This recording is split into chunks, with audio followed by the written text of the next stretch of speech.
кожой чанда маегибизди баштай берели.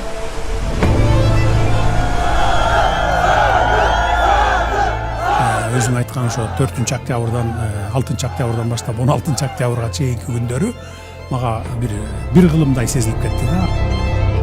Саясаттагы жолуңузду татаал болду деп айтса болобу? Барыңар эле билесиңер да өтө татаал болбоду. Сизге жолубуз УКМКнын төрагасы Ташиевке кандайдыр бир коркунуч алып келиши мүмкүн беле ошол учурда? Эгер сен ушул бойдон азыр кете бере турган болсоң, эртең бийликти дагы оодарып салышы мүмкүн. Анан эмне кылыш керек болчу? Анан эми азыр айта берсек болот. Анан кийин мен ойлодум дагы.